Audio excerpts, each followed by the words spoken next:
The one thing that you will notice about the plant is that we're completely self-generative. We take nothing from Eskom, we take nothing from the municipality.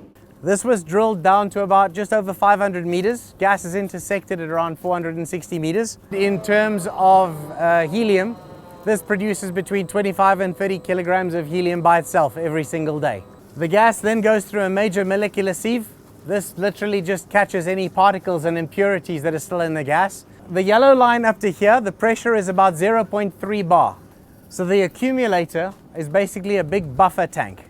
Once the gas comes out of here, it comes into this gadget. This is called a pressure swing adsorber. By the time that the gas gets in here, there's absolutely no water left in it. Literally, it's bone dry. This is a 4-stage compressor. This takes in gas at 0.5 bars of pressure, and it releases it at 275 bars of pressure. So the equivalent of being almost 2.8 kilometers underwater. It's a huge amount of pressure. This takes a little bit of gas from the compressor, and that runs this unit, which then drives the compressor, which compresses the gas.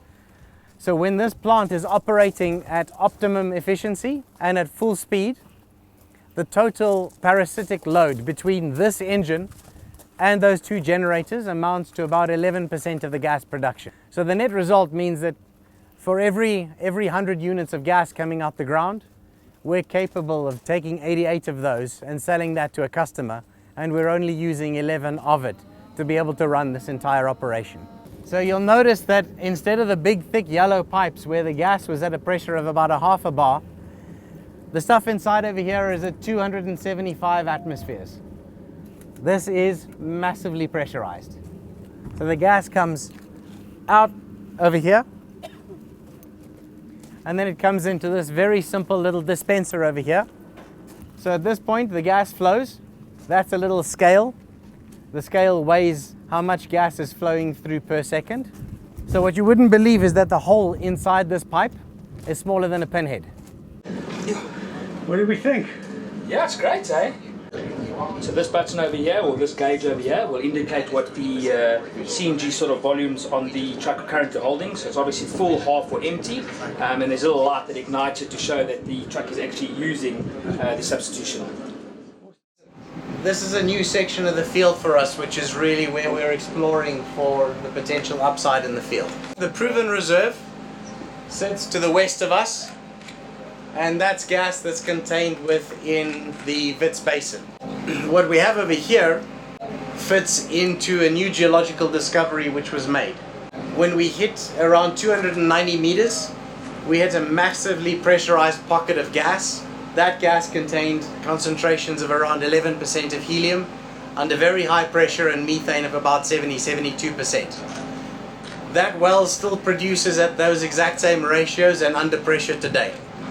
What we managed to identify was that that was probably the westerlymost point of a geological sandstone body which spans around 90 square kilometers. So this would be the northwestern corner of it.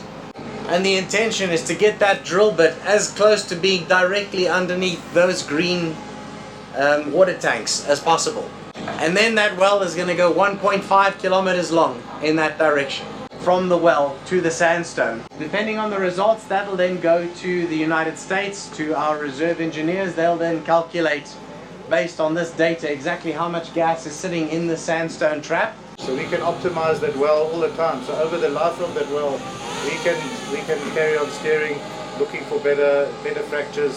So it's just a more economic way of doing it than doing multiple verticals. Exactly. We're hoping to be able to release the updated reserve statement from this sandstone body by the end of February next year. Phase 1 will be online middle of 2021. That'll see us producing the equivalent around 350 kilograms of helium per day. Our plan for phase 2, 250 to 300,000 liters of diesel equivalent per day in LNG, and the helium could be anywhere from 1.2 tons to 5 tons per day. That would mean that this little field would supply about 8% of the entire planet's supply of helium right now. The next phase, we're building a pilot LNG facility. This will be South Africa's first commercial LNG facility in the country. Our first two identified sites where we're going to be dispensing LNG from will be in Johannesburg and Durban on the N3 corridor.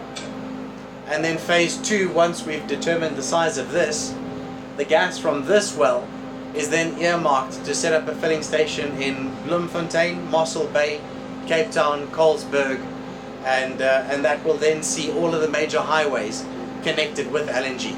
To put it in context, globally there are 24 million vehicles on the road running on gas. So depending on how much mileage you're doing, you could have enough savings just on the fuel side to be able to buy an entire new truck for free every 3 years, just from the savings.